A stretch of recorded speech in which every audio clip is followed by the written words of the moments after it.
अभी गुरु पूर्णिमा आ रही है, सब लोग गुरु जी बनाएंगे, कोई कहीं का गुरु जी बनाएंगे, कोई कहीं का गुरु जी बनाएंगे, सब गुरु जी बनाएंगे।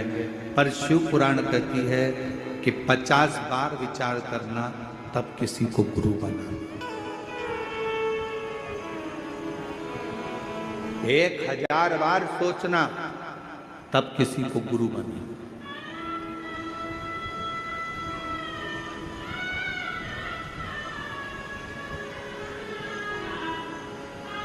एक माँ अपने बच्चे को जन्म देती है और दूसरा गुरु अपने शिष्य को जन्म देता है।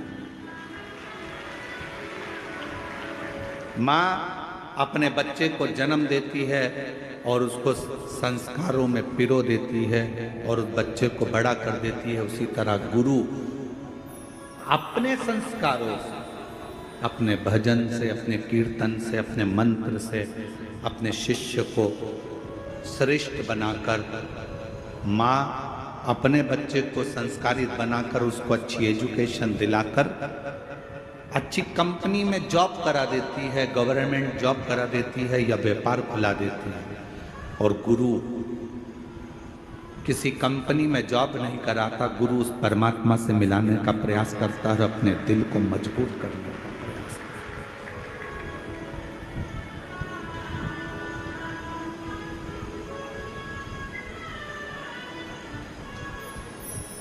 ढूंढो, कभी ऐसा गुरु मत ढूंढना जिंदगी में जो दूसरों की बुराइयों में लगा हो। कभी ऐसा गुरु मत ढूंढना जिंदगी में जो दिन भर निंदा में लगा। कभी ऐसा गुरु जीवन में मत ढूंढना कि जो लोगों के लिए अपशब्द कहता हो। कभी ऐसा गुरु मत ढूंढना जो जिंदगी भर बस श्राप देता हो, बद्दुआ देता हो, अपशब्द कहता हो। जिसके मुख से कभी भगवान का नाम प्रबलता में नहीं निकला, जिसके मुख से कभी गौ माता के कल्याण की बात ना निकली हो, जिसके मुख से कभी राष्ट्र के कल्याण की बात ना निकली हो, जिसके मुख से संसार के उद्धार की बात ना निकली हो, जिसके मुख से कभी छोटी बेटियों को बचाने की बात ना निकली हो, ऐसा गुरु नहीं चाहिए। गुरु वो होना जो हमारा भी कल्याण करे, राष्ट्र का भी कल्याण करे और जगत का भी कल्याण करे, वो गुरु हो। और नहीं मिले तो एक लोटा जल चढ़ाकर शंकर जी के शिवलिंग पर स्पर्श कर कर उसको अपना गुरु मानकर उसकी आराधना कर। वो भी नहीं मिले, अपने घर में अपना पति है, उस पति को ही उसके वचन का स्मरण कर कर उसी को परमेश्वर मानकर, उसी को गुरु मानकर उसी की आज्ञा का स्मरण करना प्रारंभ कर दो। अपने घर में बुजुर्ग माता पिता है, अपने घर में बूढ़े सास ससुर हैं, उनको गुरु मानकर उनकी आज्ञा का सिरोधार्य कर कर उन्हीं की सेवा कर कर उनको गुरु मानकर अपने जीवन का कल्याण कर। अपने घर में कोई बुजुर्ग है, कोई बूढ़ा है, बुजुर्ग है, बहुत ज्ञानी है, वो उसने जिंदगी के थपेड़े बहुत खाए हैं, कोई ना मिले तो उसको गुरु बना लो। पूर्णिमा का जो व्रत है भगवान विष्णु का भी है तो शिव का भी है, दोनों स्वीकृत है।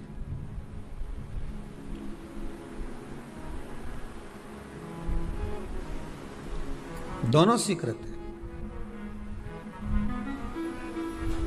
जिसका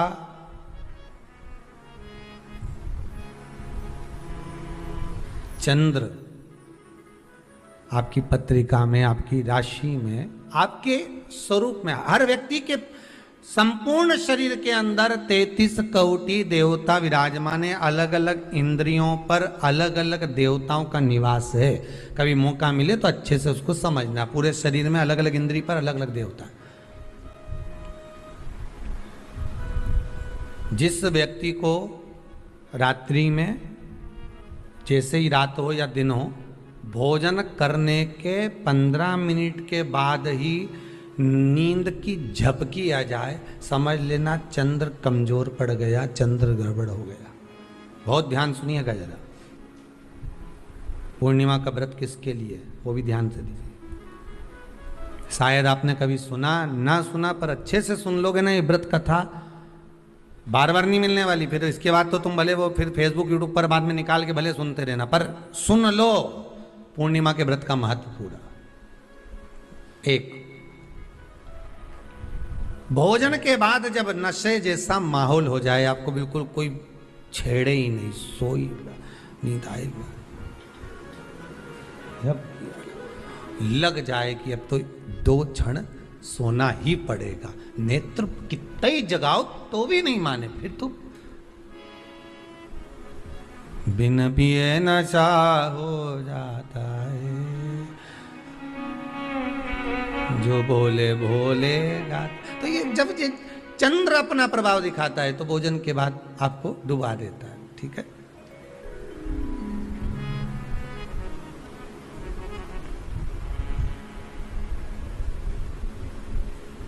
एक बहुत सरल भाषा में कहेंगे, आपको थोड़ा समझना पड़ेगा कि कहीं कहीं आपने सुना होगा कि 14 और पूर्णिमा पे कहीं गया होगा इसलिए ऐसा हो गया। बोले सुना है कि नहीं सुना? 14 पूर्णिमा पे कहीं गया होगा या 14 पूर्णिमा पे कहीं गई होगी तो ऐसा हो गया। क्यों कहते हैं, उसका कारण क्या है? आखिर बात 1400 पूर्णिमा को क्यों लोगों ने बदनाम कर दिया कि 14 पूर्णिमा पे कहीं गई होगी तो बाल खोल के गई होगी, या ऐसा करा होगा तो वैसा करा होगा तो ऐसा हो गया, या ये चीज़ इसके साथ में ऐसा हो गया, या एक्सीडेंट हो गया, या ये चीज़। कारण क्या होता है? क्यों पूर्णिमा और अमावस्या के समय पर ही ज़्यादा एक्सीडेंट के योग बनते हैं? क्यों पूर्णिमा अमावस्या के अंतर्गत ही ज़्यादा कष्ट के योग बनते हैं, बीमारी को पनपने के? कारण क्या होता है? उसका क्रम क्या है? कारण क्या है? उसका एक कारण है आपके चंद्र की महत्वता घट जाना। जब चंद्र की महत्वता घटती है तब जाकर शरीर में कहीं ना कहीं रोग की मात्रा बढ़ जाती है।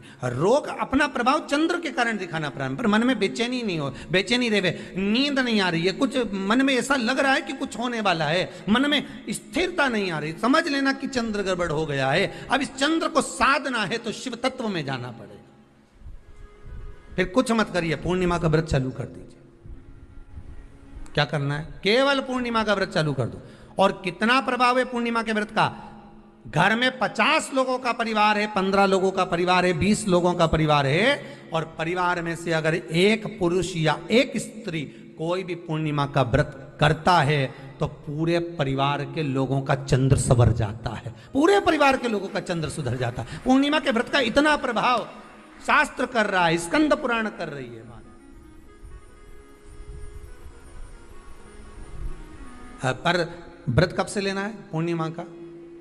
चैत्र की पूर्णिमा से। ठीक है, नहीं तो तुमने सोचा इतना महत्व सुना है पूर्णिमा के व्रत का तो मैं तो आज से ही नहीं खाऊं कछू, आज से ले लो। तो ये हर कोई सब तुम्हारा मर्जी पड़े, तुम तो आधी रात को उठ के भोजन करने लगो तो ये कहीं वर्णन नहीं है। तुम तो आधी रात के नहा लो तो ये कोई महत्व? तो हर चीज़ का एक समय होता है कि इतनी बजे उठना, इतनी बजे मंजन करना, ऐसा करना, भोजन करना, ये समय पर फलाहार करना, ये समय पर ये, तो ये सब चीज़ का एक समय होता है, हर चीज का एक समय। अब कथा तुम दिन में सुन लो, शाम के सुन लो, अब आधी रात को तुमको कोई उठा के 1 बजे रात के उठ, भेरू उठ जा, कथा सुन ले, तो भेरू उठेगा? और आधी रात को भेरू उठ भी गया ना तो तुम्हें भेर भी बना देगा। है? हर चीज का एक समय होता है कि आपको ये समय पर आपको ये ग्रहण करना, आपको इस समय पर भगवत स्मरण करना, आपको इस समय पर नाम जाप करना, आपको इस समय पर भगवान की भक्ति को धारण करना। परिवार में अगर किसी ने एक पूर्णिमा का व्रत कर रखा है, एक व्यक्ति ने भी करा है, तो 50 की ग्रह दशा जब उसके स्पर्श में आती है, पूर्णिमा का जो व्रत होता है ना, स्पर्श का सुख दे जाता है। बहुत बहुत ध्यान दीजिएगा। जैसे आपने किसी ने पानी मांगा, आपका पूर्णिमा का व्रत है, और भले आप उठ के पानी लेने नहीं गए क्योंकि आपका व्रत है, क्योंकि जिसका व्रत होता है बेचारी वो तो ज्यादा कुछ करती नहीं पाती, पर किसी ने आपको पानी लाकर तो दिया ना। अब पानी लाकर जिस व्यक्ति ने दिया उसका स्पर्श तो हुआ ना। ये अभी गई थी ना दूसरी लहर कोरोना महामारी, इसको देख लो, इसको टच किया, इससे टच होकर उस पर गया, उससे टच होकर उस पर गया, तो ये कोरोना महामारी। अब जब ये कोरोना महामारी टच करने से फैल सकती है तो व्रत का पुण्य टच करने से क्यों नहीं बढ़ सकता? विचार करिएगा जरा।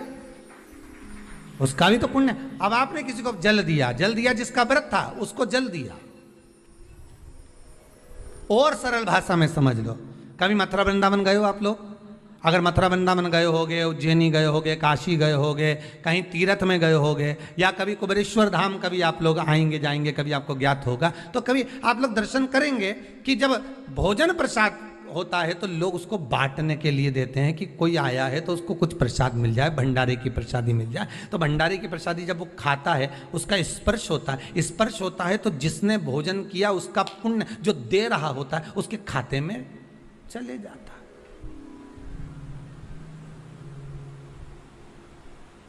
उसके खाते में गया वो।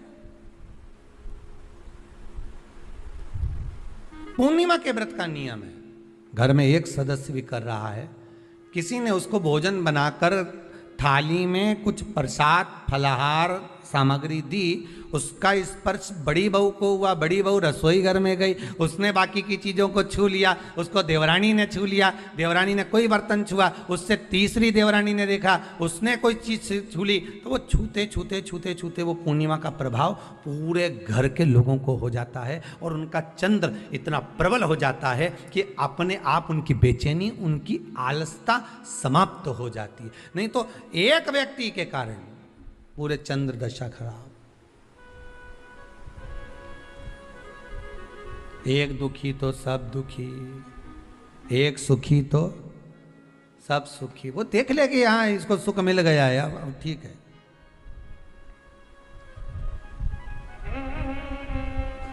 जब बेचैनी लगे, 1400 पूर्णिमा आए और आपको लगे बेचैनी बहुत ज्यादा है, मेरे को थोड़ा बेचैनी, ना जाने क्यों ऐसा होता है कि 14 पूर्णिमा आई और मेरे को बेचैनी, तो समझ लेना कि चंद्र गड़बड़ है। फिर क्या करना है? एक व्रत घर का कोई भी सदस्य पूर्णिमा का प्रारंभ कर दे। ज्यादा नहीं करो तो थोड़ी करो, पर करो, व्रत करना।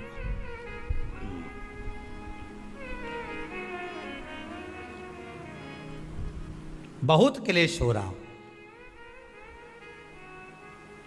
बहुत क्लेश हो रहा, तो पूर्णिमा के दिन खीर का भोजन प्रत्येक महीने में एक बार ऐसा नियम बना लो, अपने दीवार पे लिख लो कि पूर्णिमा है और पूर्णिमा के दिन घर में खीर बनना ही है।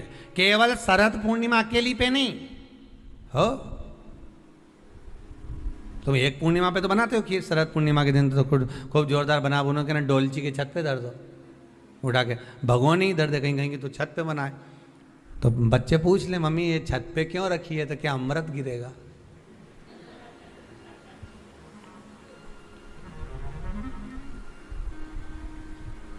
अब बोलो जम के जरा, क्या गिरेगा?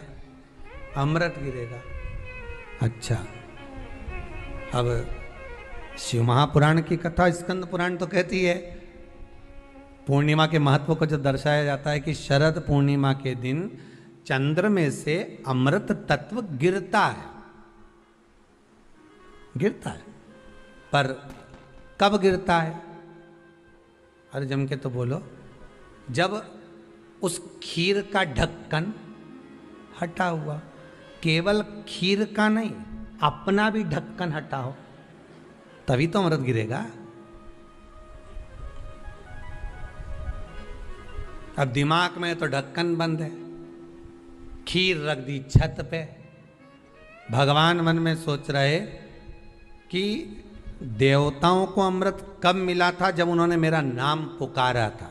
केवल खीर बना के नहीं धरी थी कि छत पे खीर धर दो और अमृत आ जाएगा, नहीं नहीं, खीर के पास बैठकर थोड़ी देर बैठकर हरे राम कहो सीताराम कहो, सीताराम कहो राजा राम का, कुछ भजन तो गाओ। और तुमने तो नीचे से बना के छोरा कर दे दी, धर या ऊपर छत पे, और छत पे ले जाके खीर धर दी और खीर रखी तो मम्मी ने क्या केवल ढक्कन लगा के रखना, बिल्ली खा जाएगी, तो उसने ढक्कन केवल खीर में नहीं लगाया, अपनी बुद्धि में भी लगा लिया। अरे स्कंद पुराण की कथा कहती है जब पूर्णिमा के दिन तुम खीर बना रहे हो, अगर शरद पूर्णिमा के दिन खीर बना रहे हो तो प्रयास करना कि थोड़ी देर बैठकर राम नाम, कृष्ण नाम, शिव नाम, भगवान की भक्ति का 2-5 भजन तो हो जाए।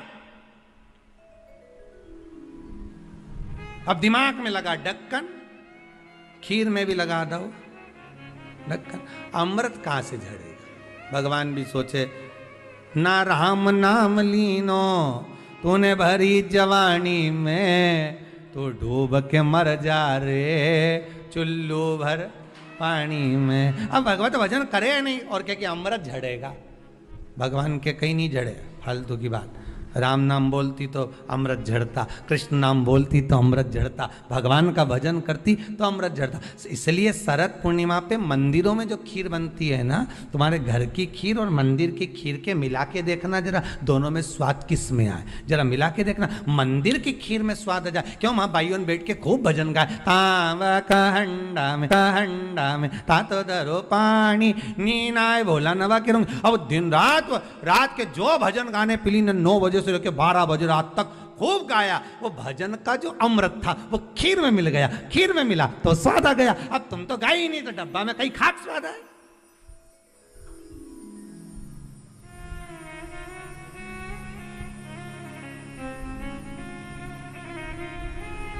अब रात्रि को छोरा से क्या, जा खीर उठाना नीचे, जो खीर लेके आया ने खा के देखी तो ये खीर तो फटी गई, अब खीर ही फट गई। छोरा से 2 धर के दिया, कर तो ढाक के नहीं आया था? नहीं ढाक के आया।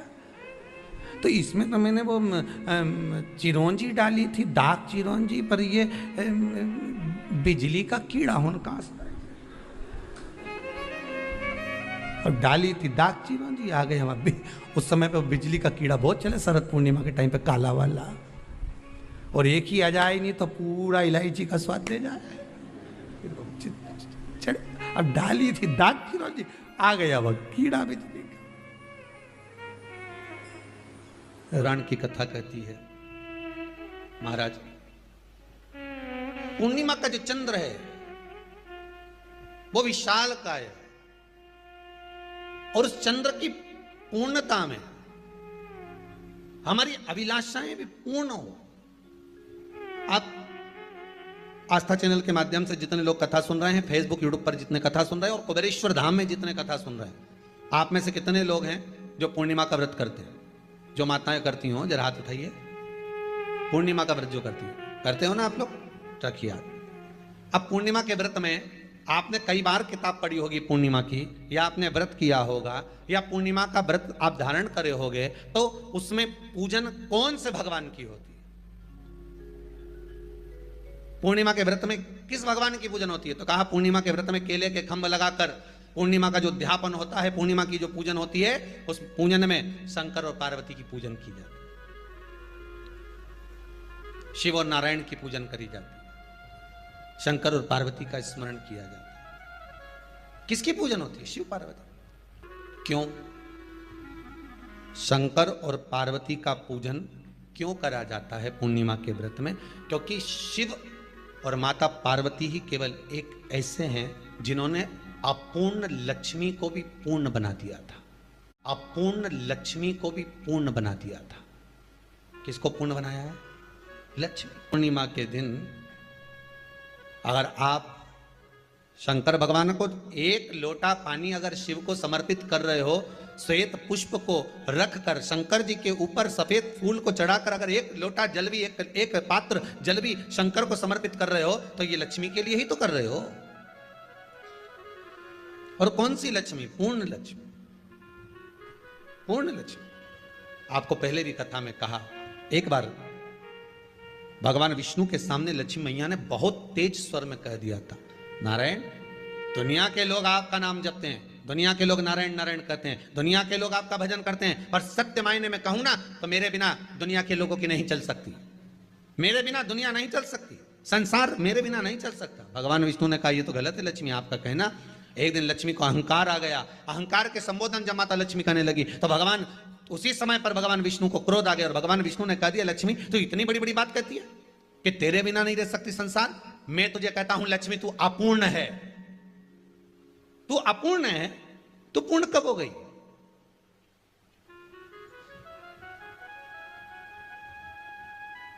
तेरी पूर्णता कहां हो गई? लक्ष्मी की आंख से आंसू बहने लगे, आज आपने मुझे अपूर्ण कहा है। आपको मालूम है आप मुझे अपूर्ण कह रहे हो, आपको ये ज्ञात हो रहा है? आप मुझे अपूर्ण कह रहे हो। भगवान कहते हैं हाँ लक्ष्मी मैंने तुझे अपूर्ण कहा है। अपूर्णता का मतलब आप जानते हो ना? भगवान कहते हैं लक्ष्मी मैं सब जानता हूं। लक्ष्मी रोती हुई माता सरस्वती के पास पहुंच गई। सरस्वती ने पूछा क्या बात है लक्ष्मी, क्यों रो रही हो? लक्ष्मी जी ने कहा क्या बताऊं सखी, मेरे पति ने आज मुझे अपूर्ण कह दिया है। तो क्यों रो रही है तू? अपूर्ण अगर कह दिया, पति ने ही तो कहा है ना, तो क्यों रोना? चल मेरे साथ में। और सरस्वती मैया माता लक्ष्मी को लेकर सीधे पहुंच गई माता पार्वती के यहां। माता पार्वती के यहां जब पहुंची है, माता पार्वती ने लक्ष्मी जी को देखा और सरस्वती को देखा तो पूछा कि बात क्या है, क्या हो गया ऐसा, क्या हुआ, क्या है ऐसा जो तुम दोनों आज मेरे पास में आई? क्या हुआ? पार्वती जी कुछ बोलती, शिव जी का ध्यान माता सरस्वती की ओर और लक्ष्मी की ओर गया और भगवान शंकर जान गए कि आज भगवान नारायण ने लक्ष्मी जी को अपूर्ण कहा है। अब देखें माता पार्वती क्या कर सकती है, इसको पूर्ण बनाने के लिए करेगी क्या? क्या हुआ? माता सरस्वती जी बोली लक्ष्मी को अपूर्ण कह दिया। अपूर्ण कह दिया? हाँ, तो क्या सोचना उसके लिए, इसको मैं अभी पूर्ण बना देती हूं।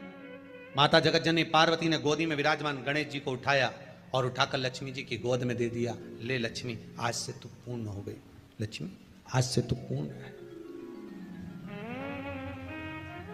गोदी में जब तक संतान नहीं है तो नारी को लोग अपूर्ण समझते हैं, पर माता पार्वती जी ने संपूर्ण ब्रह्मांड में एक सिद्धता प्रदान कर दी कि अपने गोदी के लाल को, अपने गोदी के पुत्र को माता ने लक्ष्मी की गोद में देकर लक्ष्मी को पूर्ण बना दिया। वो दिन कौन सा था? पूर्णिमा का दिन, लक्ष्मी को पूर्ण करने का दिन, पूर्ण करने का। केवल अमृत ही नहीं बरसता, पूर्णिमा के दिन लक्ष्मी भी बरसती है। पूर्णिमा के कितने व्रत होते हैं? बोलते जाओ जरा, जल्दी जल्दी बोलो। पूर्णिमा के नारियों को, स्त्रियों को अखंड सौभाग्य के लिए, जो नारी वैधव्य नहीं होना चाहती है उस नारी को पूर्णिमा के कितने व्रत करना चाहिए? जिस नारी के यहाँ संतान नहीं हो, औलाद नहीं हो, उसको पूर्णिमा के कितने व्रत करना चाहिए? जिस नारी का पुत्र, पति बहुत बीमारी से ग्रसित हो, लग रहा हो कि ये मेरा बेटा बहुत बड़ी बीमारी में घिरा हुआ है, तो नारी को कितने व्रत करना चाहिए? स्वयं भगवान कृष्ण ने माता यशोदा को द्वापर में भी बताया है कि पूर्णिमा के 32 व्रत होते हैं। कितने व्रत होते हैं? 32। हम भगवान कृष्ण यशोदा रानी को, माता यशोदा जी को भी बता रहे हैं 32 व्रत। अब आपको किसी ने बता दिया होगा कि 8 कर लो, 7 कर लो, 6 कर लो, 12 कर लो, इसलिए आपने बोला कि 12 कर लीजिए, 32 कर लीजिए। अरे यहां तो द्वापर की कथा भी कहती है। यशोदा जी ने एक बार भगवान कृष्ण को रोक कर कह दिया, ए कन्हैया रुको। कन्हैया बोले बोलो माँ क्या बात है? कन्हैया जरा रुकिए, इधर आओ जरा। भगवान कृष्ण आए।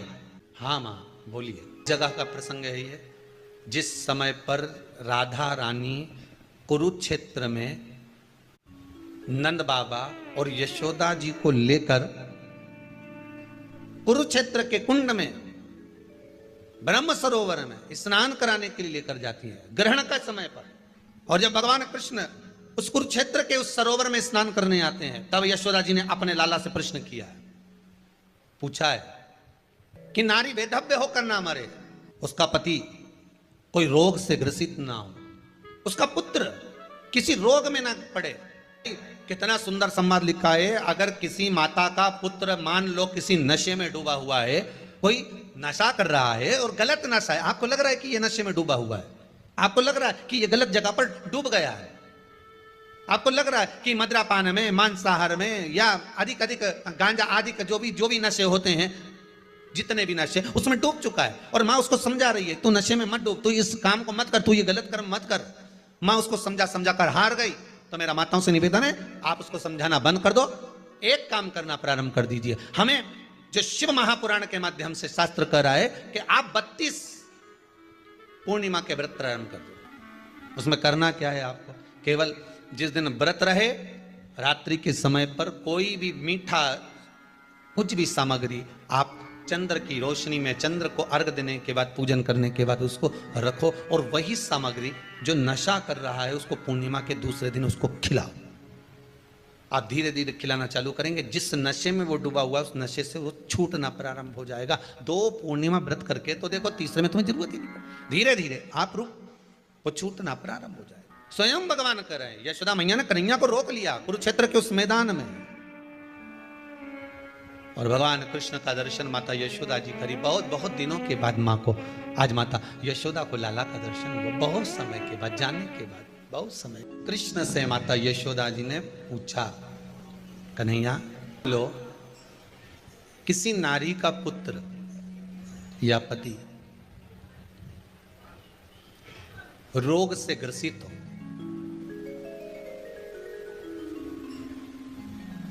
उसके पति की या पुत्र की आयु थोड़ी सी हो, तो हे कृष्ण उस नारी को कौन सा व्रत धारण करना चाहिए या किसकी पूजन करना चाहिए। ये कुरुक्षेत्र की भूमि का संवाद है।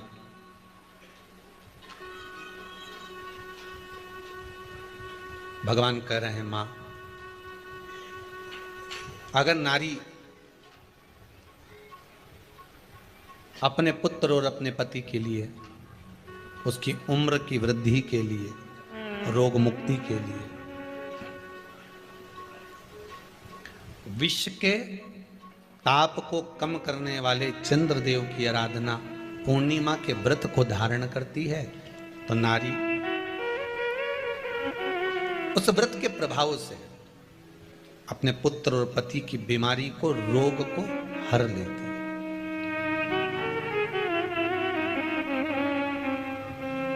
रोग का हरण कर लेती।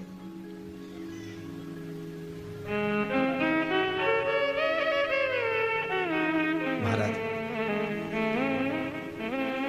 जो बच्चा बुद्धि से विकलांग हो, विद्या में कमजोर हो, परीक्षा हॉल में पेपर देते समय भूल जाता हो, वे एक काम ना करता हो, तो निवेदन है किसी भी पूर्णिमा की रात्रि को 12 बजे गाय के, गौ माता देसी गाय के जो 4 थन होते हैं, उन 4 थन में से जो आगे के थन होते हैं, 2 पीछे की ओर होते हैं, 2 आगे की ओर होते हैं, तो जो आगे के 2 थन हैं उस थन का दूध निकलवा लिया जाए, और उस दूध का कोई भी मीठा पदार्थ बनाओ तो ठीक है, ना बनाओ तो उसी दूध में शक्कर मिलाकर पूर्णिमा की रात्रि को, जो विवेक से कमजोर हो, बुद्धि से कमजोर हो, या याद करा हुआ सब भूल जाते हो, या आपके लिए भी है कोई चीज रखते हो भूल जाते हो, विवेक याद नहीं रहता, बुद्धि में इतना प्रबल बल नहीं आ पाता, याददाश्त कमजोर होती चली जा रही, तो किसी भी पूर्णिमा की रात्रि को 12 बजे गाय के आगे के 2 थन का दूध, उसमें कोई पदार्थ शक्कर गुड़ कुछ में मिलाकर भगवान के चंद्रदेव की साक्षी में उसको पिला दिया जाए। महाराज बार बार पिलाने की जरूरत ही नहीं पड़ेगी, एक ही बार में काम कर जाएगा और विवेक पूर्ण तरह से कार्य कर लेगा। इसी गाय के आगे के 2 थन का दूध बड़ा प्रबल होता है, पूर्णिमा की रात्रि को 12 बजे उसका प्रयोग किया जाए। दूध को निकाल लो शाम के समय, रात्रि के समय ग्वाले से कहकर, जिसके यहाँ पर देसी गाय हो वहां निकलवा कर उसको रखा जाए, उसका पान करा जाए। रोग बीमारी में प्रबलता, तो मां यशोदा जी जग कल्याण के लिए पूछ रही है। जब देवता 33 कोटि देवता उस चंद्र के इंतजार में रहते हैं कि ये चंद्र प्रबल होगा, तब जाकर ये चंद्र यहां पहुंचेगा, तब जाकर हम मंथन करेंगे, तब जाकर वो अमृत मिलेगा, और उस अमृत को देवता धारण करेंगे तो वो आनंद पा जाएंगे। हम क्यों एक एक पूर्णिमा छोड़ें? एक एक पूर्णिमा के महत्व को जानिए। कोई पूर्णिमा साधारण नहीं है, कोई प्रदोष साधारण नहीं है, कोई शिवरात्रि साधारण नहीं है। 12 महीने शिवरात्रि पड़ती है, 12 महीने में प्रदोष पड़ते हैं, उसका महत्व ही नहीं जान पाते।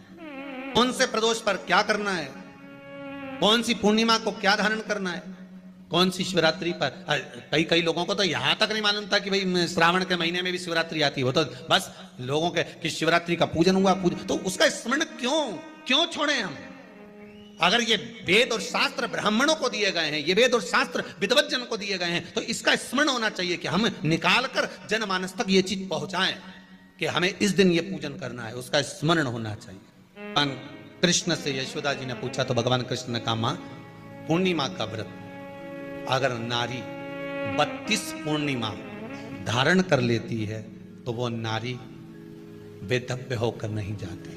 पर आप लोग व्रत जो करते हो ना, जो भी व्रत आप लोग उठाते हो, सोमवार का व्रत जैसे किसी माता जी ने उठा लिया और वो उठाने के बाद, हम तो शादी नहीं हुई थी ना जब भी सोमवार व्रत करते थे, अब शादी हो गई अभी भी हम सोमवार का व्रत कर रहे हैं, करे जा रहे हैं, करे जा रहे हैं, करे जा रहे हैं, और उसका कोई उद्यापन नहीं करा, कोई संकल्प नहीं लिया गया कि मैं 5 करूंगी कि 16 करूंगी कि 25 करूंगी कि 31 करूंगी कि 21 करूंगी। इसलिए पूर्णिमा व्रत का विधान में कहा गया कि 32 पूर्णिमा का पहला संकल्प होना चाहिए, उसके बाद आपकी 32 पूरी हो जाए, फिर आप दूसरे और व्रत कर लो, फिर 32 कर लो, फिर 32 कर लो, पर उसमें पूर्णता का भाव।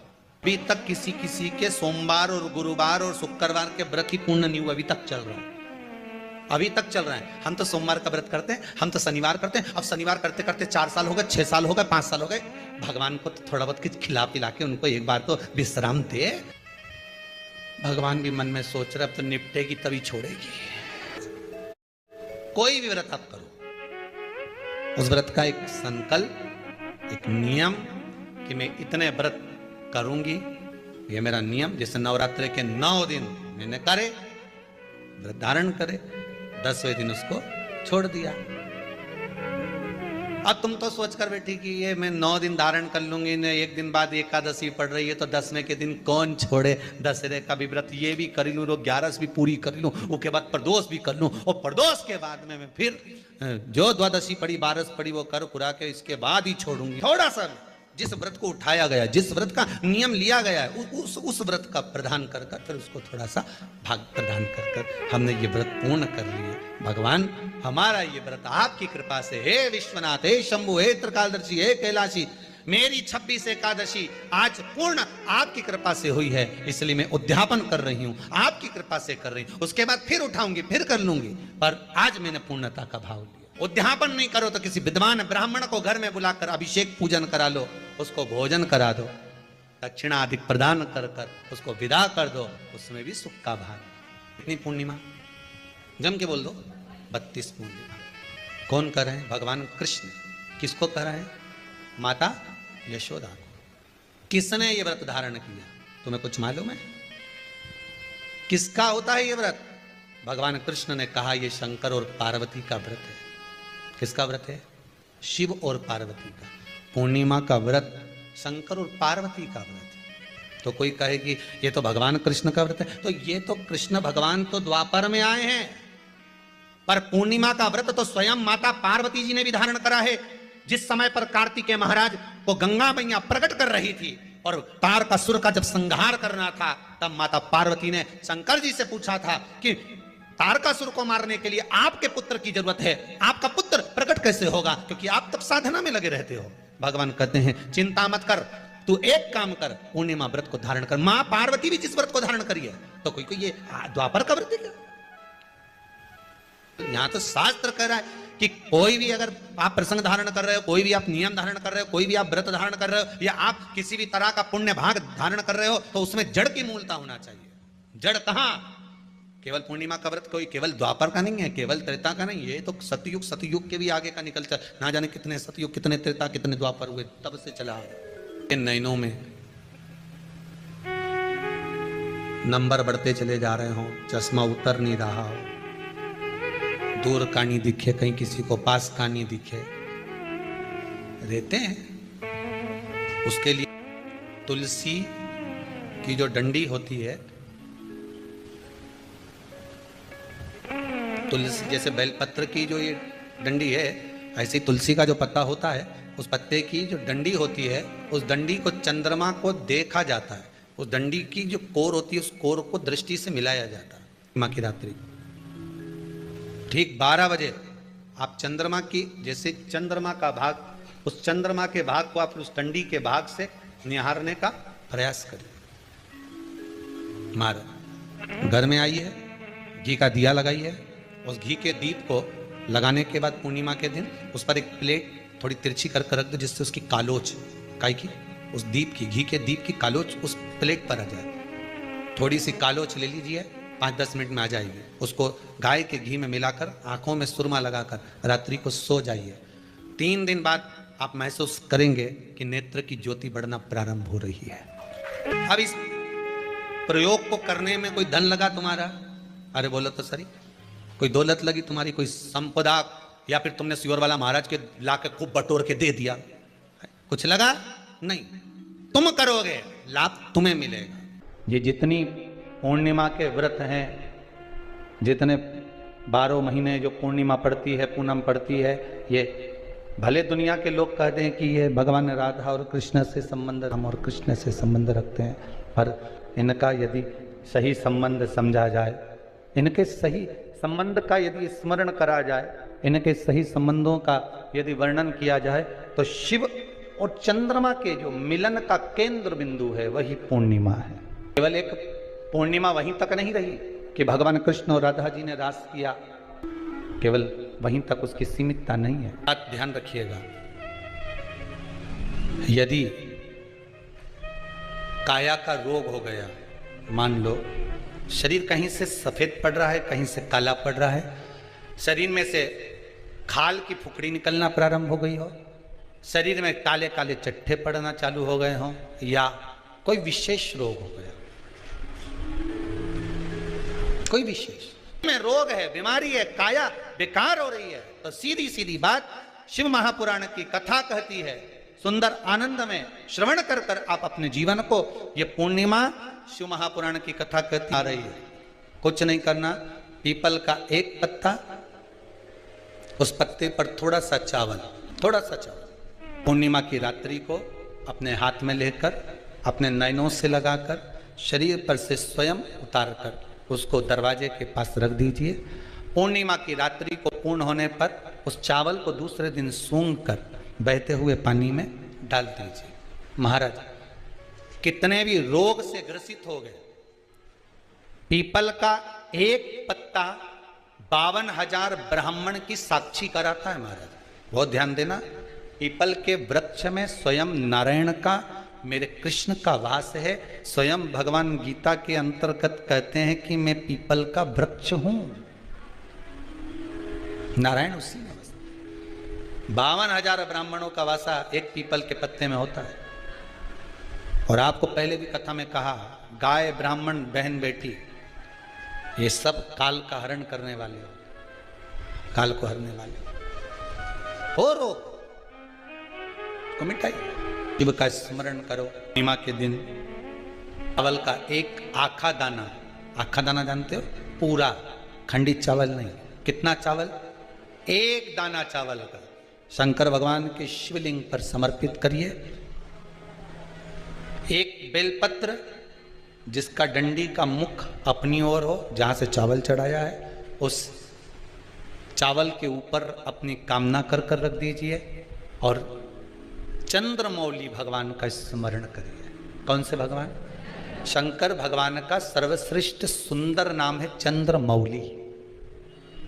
चंद्रमौली भगवान का स्मरण करिए, अपनी कामना कर कर बेलपत्र समर्पित कर कर शिव जी पर एक लोटा पानी, एक जल पात्र समर्पित करो, कलश से जल चढ़ा दीजिए, नैनों में वो जल लगाकर अपनी कामना कर कर वापिस घर को आइए। आएगी जो कामना करी है मेरा चंद्रमौली भोलेनाथ उसे पूर्ण कर ही देगा। शिव उपासना के लिए जितनी 12 महीने में पूर्णिमा पड़ती है, एक एक पूर्णिमा का व्याख्यान वर्णन करेंगे। आज तो कथा का महत्तम दिवस है, पहला दिवस है, तो हम उसको महत्व समझें कि पूर्णिमा का महत्व क्या है, हम उसका महत्व समझें कि शंकर और चंद्र का रिश्ता क्या है, संबंध क्या है। भगवान ने जितनी पूर्णिमा बनाई है, जितने नक्षत्र बनाए, जितनी घड़ी बनाई, जितना पल बनाया, जितना समय बनाया, ये शंकर भगवान ने जो बनाया ये गलत नहीं बनाया, श्रेष्ठता के लिए बनाया, जग के उद्धार के लिए, संसार के उद्धार के लिए बनाया। अब उसका प्रयोग आप करें ना करें ये आपके ऊपर है, आप उसका प्रयोग कर रहे हैं ना कर रहे हैं आपके ऊपर।